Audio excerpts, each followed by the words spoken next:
Okay, we'll adjust our numbers for the field for the dinner. That frog and firkin. I had what is a firkin? I looked it up. It's a quarter barrel. And they got some cool twists on pizza and other things, so we will enjoy it. I'd like to introduce our next speaker and speakers. We are actually going to be getting into the meat of the conference with these next presentations, where we're going to go take the deep dive into those concepts. We are starting with the native and desert adapted and edible plants for agroforestry in the Southwest. I'd like to introduce you all to Audrey. And I don't know if you're familiar with Linking Edible Arizona Forests. Great acronym for LEAF. And Anne's done a lot of work for putting this together. We were just talking. So Anne, let me call you up. And you're all ready to go. Thank you. Before I start my presentation, I'd like to know how many of you folks are from Arizona? New Mexico? Colorado? Nice. Utah? Somewhere else? Michigan. Okay, welcome.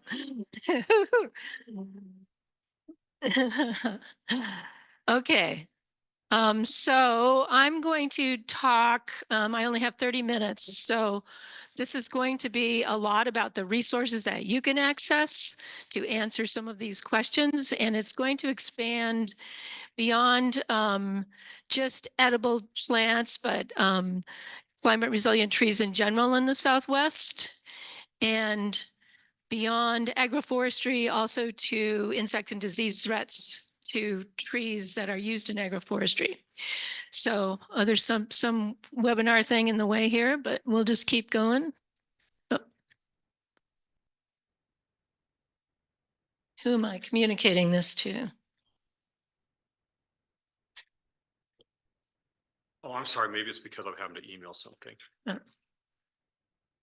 Wake up. Too many battery just.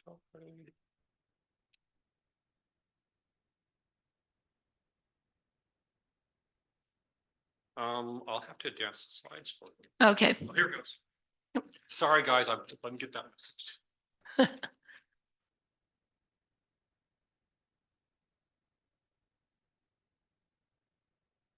Okay. By the way, I'll just take the moment to say the Linking Edible Arizona Forest Network initially was intended to be some sort of interactive network. We had a large grant to prepare the materials that are at the Leaf Network website, but that dropped off, the money dropped off, and rather than creating yet another nonprofit organization in Arizona so we could compete with other people for the same pots of money, we just created the website and we continue to maintain that. All three of the projects I'm going to talk about here were funded by Arizona Department of Forestry and Fire Management, also some in collaboration with the New Mexico Forestry Department. And of course, the U.S. Forest Service is behind all of that money. So, okay, advance.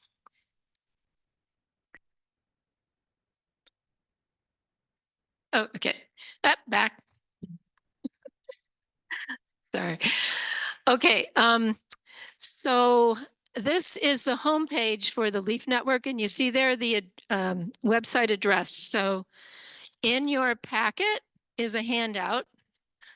It's going to be facing this. It says Tree Resources for Southwest Agroforestry. This has the website addresses for the three websites I'm going to talk about, plus some additional website resources. On the back is the list of trees and different elevations they grow at, edible trees. So you can refer to that. Next. Oh, okay, it's behaving. Okay. At the Leaf Network website, there is a very complex site with a lot of information. Okay. And in order to navigate it, there is a navigation map at the bottom of the homepage. So it'll help you get quickly to the information that you might be looking for. I forgot how many pages long it is, 50, 70 pages of information at this website. So it helps to know where you're going. And at that website is the PDF of the Growing Edible Arizona Forest illustrated guidebook. And Bev at ACTC and I have assembled all of the last copies remaining in Arizona, and we have them. So at lunchtime, you may go pick one up. This is it, and there's probably enough for everybody. So help yourself and feel free to get it out and about. In that book and at the website, you see these categories: learn, choose, plant, care, and harvest. And these are what the themes of the materials at the website cover. So native trees, I particularly like to emphasize these, especially as we're going into more extreme climate conditions, because they are adapted to our particular rainfall patterns. They have the ability to tolerate drought and poor soils. They're not as much work to take care of. They do produce abundance amount of food, and they are generally resistant to at least our native pests. They also attract native pollinators and wildlife, so they have a lot of beneficial qualities. And we also address the non-native trees at this website, which have their own attributes, although they take more water, so it's important to know how you're going to water them. Here's our lovely picture of the categories of edible trees and tree shrubs that can grow in Arizona. You can extrapolate that to New Mexico and into southern Utah and Colorado as well. We did not deal with species or varieties because it was just too complex. So what we have is types. For example, apple as a type, mesquite as a type. And these are addressed in detail at our website. Here's the table that shows you in general terms what elevations some of these types of food can grow at in Arizona. And interestingly enough, there is an apple variety that can grow at every elevation in Arizona. So the important point on this is you need to go to your local resources who understand your climate at the elevation you're at, and find out what particular species and varieties they have found to be can survive the conditions there. Master gardeners are a really good source. Local nurseries or nurseries that are basically founded in Arizona or New Mexico. Sometimes they have branches of nurseries. You're going to need to understand their water use and the chill, whether or not they need chill hours, because this will affect what microclimates you put them in at a site. And we, sort of favor the low and medium water use trees, but of course, high water use trees have certain attributes that those others don't, like produce abundant qualities of vitamin C and citrus. So they're important to have in our repertoires. When selecting a tree, it's very helpful to know how long they're going to live. And just looking at the variability in tree life, everything from, say, 25 years for an apricot to 500 years for an olive. That should affect where you put these trees. The short-lived trees you're going to need access to in order to remove them after a certain amount of time. The long-lived trees, you're not going to be stewarding that tree forever. And when I helped plant an orchard that I knew I wasn't going to steward forever, I created a notebook of information. You get the tag on the fruit tree, shows you what the rootstock is and what the variety is. It's very helpful to put that in a notebook and leave that behind when you leave the house so people have a clue about how to take care of them. It's also nice to know how long it's going to take before the trees bear fruit, so you can anticipate that. The size is pretty variable. It depends a lot on how much water you give a tree and how old it has become. But given, knowing the basic diameter of these trees is important in terms of how you place them relative to buildings and walls and how far apart you put them. Again, a huge range, and that data table is for standard trees. You can also get dwarf or semi-dwarf trees. These have the advantage that you can pick a high water use tree like a grapefruit, but get a small version of it. So that's going to be the basic grapefruit stalk put on a root stock. The root stock constrains its growth.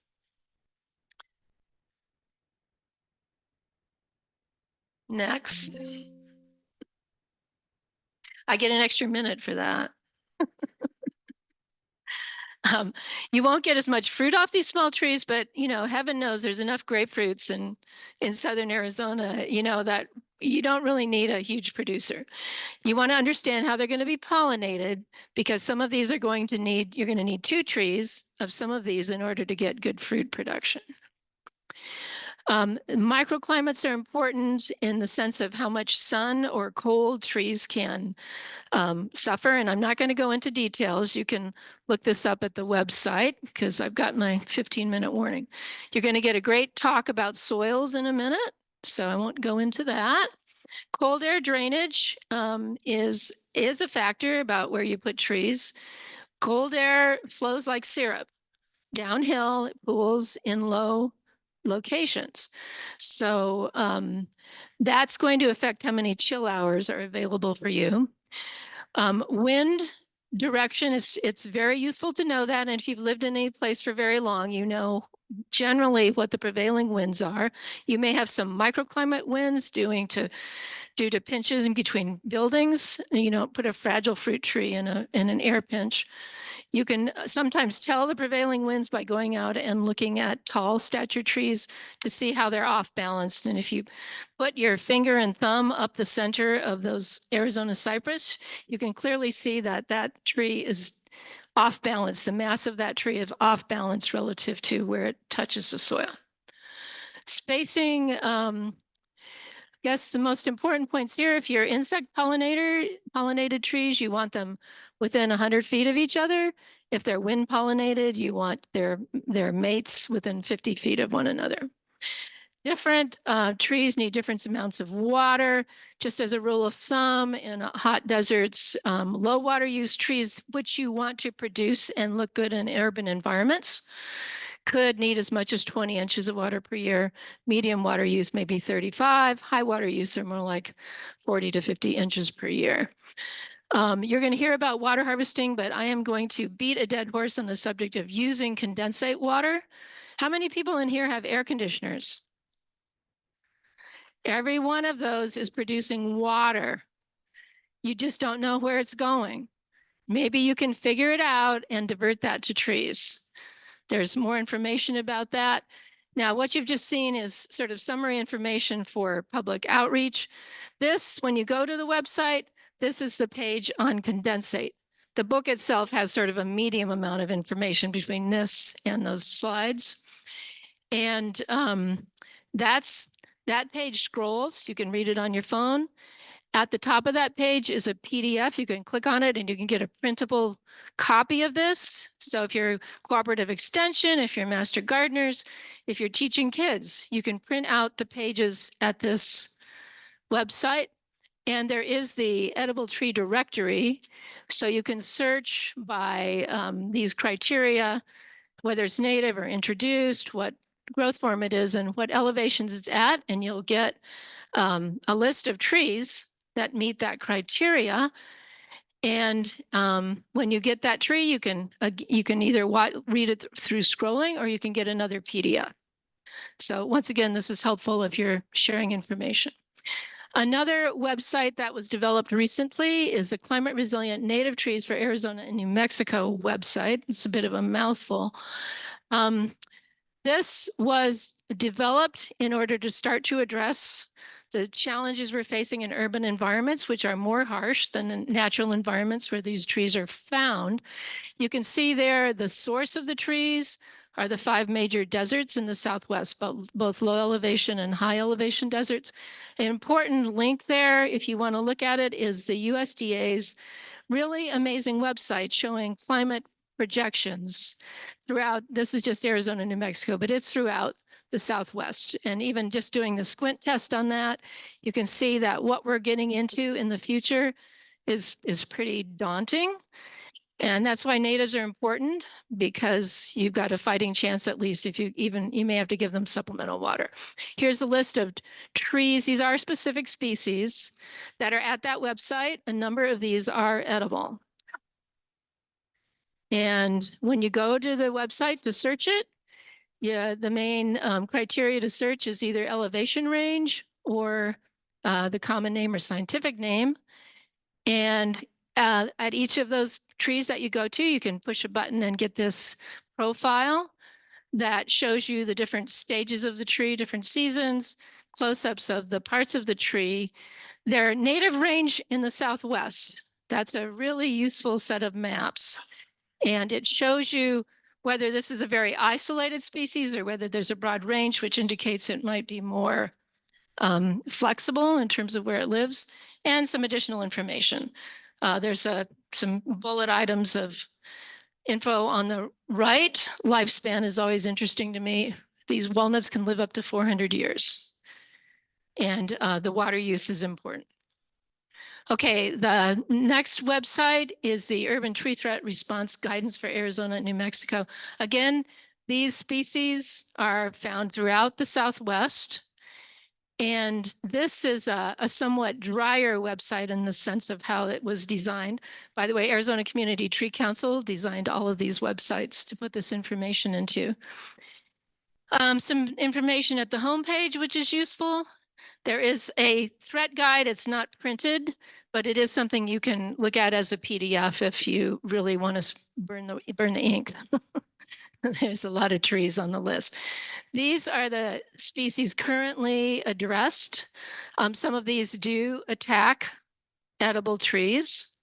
And in the coming year and a half, we're going to be adding a number of additional species.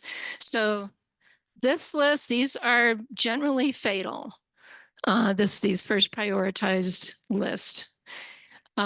These are, some of them can be fatal. Some of them are more nuisance, can create structural damage, but not always fatality or aesthetic damage to trees. And to go to that website, there's quite a bit of searching. Each one of these fields, like signs and symptoms for twigs and branches, if you click on that field, there's a long list of keywords. And you can go down that list and sort of describe your symptoms and add it all up and see what pops out for you. What is unfortunate in a sense, the symptoms of a tree that is stressed or dying are very similar. Their leaves are going to often turn color.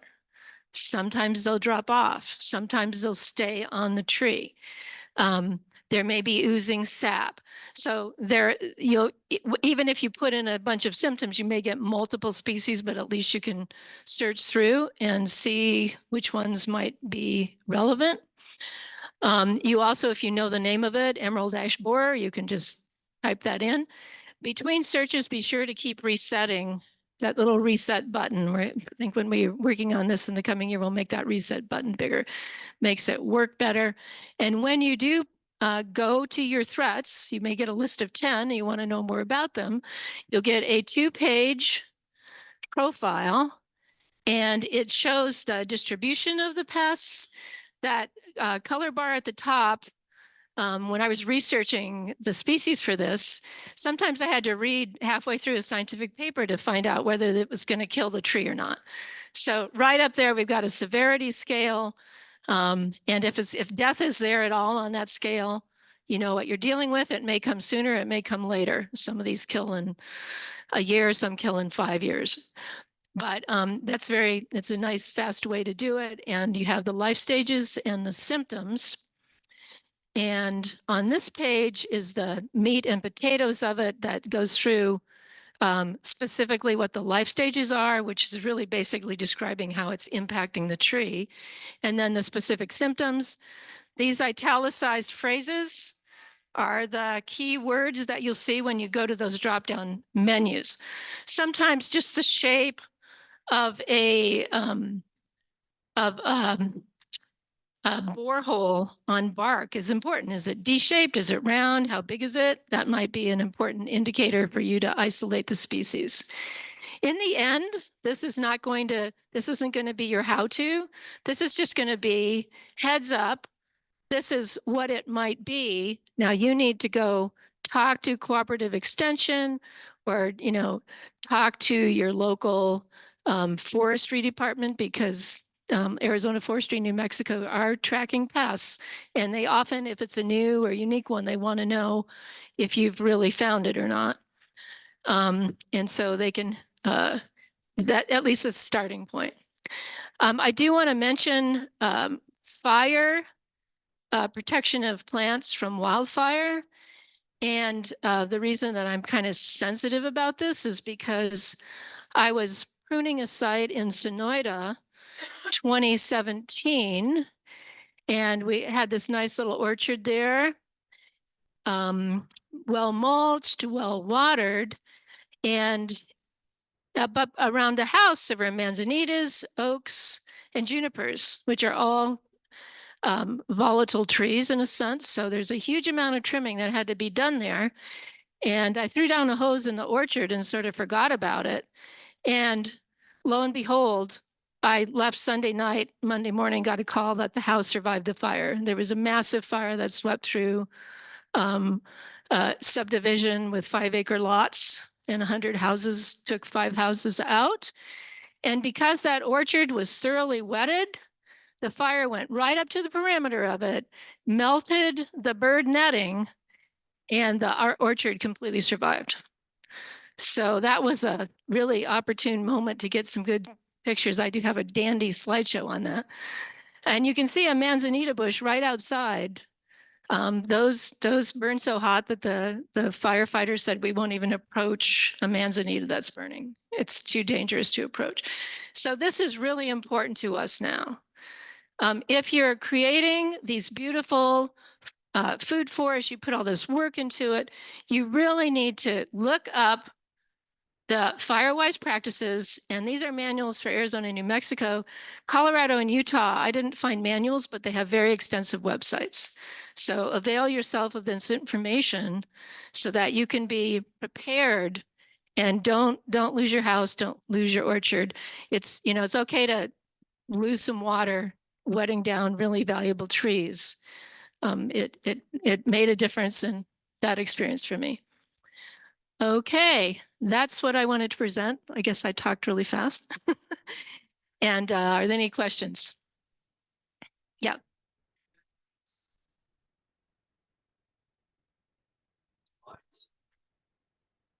I don't know what your arrangement is, if you're recording or how this is working. We're going to put all these presentations online. So we're recording them right now, and Ben will convert those to YouTube videos, and we'll make them available through SWAAN website. In your packet, and put in a one-page handout. It's got all the links to this information that she's sharing, right, Ann? Yeah, I mean, I haven't said anything out loud other than the fire stuff. All of this information is actually at these websites and much, much more. So I'd encourage you to go there and check them out. And thank you, Forestry, for supporting this. Okay, well, let's go ahead and get a couple questions in here. Thank you, Ann. Welcome.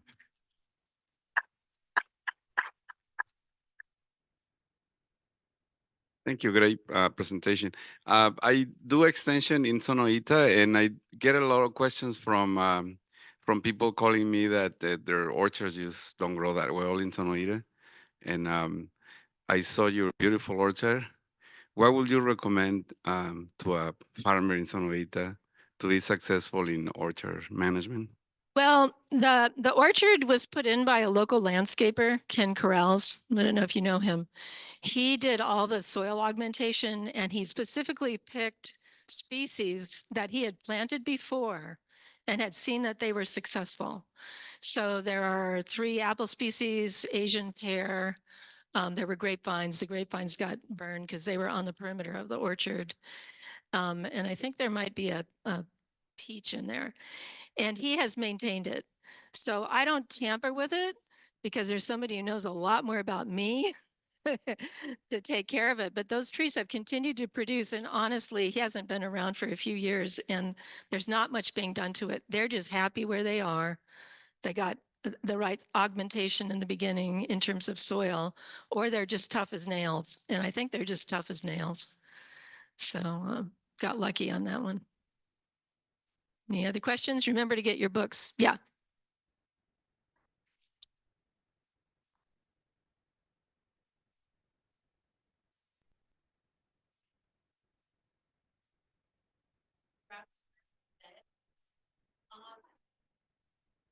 One of the things that ARCSA, they are deciduous oak, they are pecans, they are evergreen oak, as well as your those are the most common species. Is there any single pest or fungus that would get You know, when a tree is drought stressed, which they all have been, they start to emit these signals that I'm stressed, and the bark beetles love that. I mean, they're going straight for a tree that's at the edge. So part of what this website talks about is the environmental threats to trees. And really the punchline for a lot of these trees that are really stressed by heat and drought is if you have a valuable tree in a valuable location, you are going to need to treat that tree differently than you have 10, 15 years ago. The Aleppo pines, Alderica pines have been hit in urban areas. A ponderosa, you don't really think of normally watering a ponderosa, but if it's in a valuable location and you're having a really long stretch, you're going to need to water it. And you're not watering that thing. Don't throw your hose down its trunk, of course. You're watering at the drip line. Okay, underneath the drip line of the tree. Soaker hose is a good way to do it. Put it on overnight, let it run. You do it slowly so it has time to infiltrate, and then keep a close eye on that tree. Right now, we're needing to decide how we're going to support trees that are really at the edge of their ability to survive as temperatures are increasing and bark beetles are everywhere. By the way, ash trees, if you wanted to pick a tree to put a bullseye on, the ash tree has the bullseye. There are so many things that will go after an ash tree. So I know they're good lollipop trees. They have a single trunk. They have a nice canopy. They turn colors. But as you're picking trees for the future, you may want to reconsider planting more ashes. Emerald ash borer is not here yet, but it has taken over in Colorado. And we don't know if it's going to stand the heat here, but if that shows up, and that's just one of the things hitting ash trees. And thank you.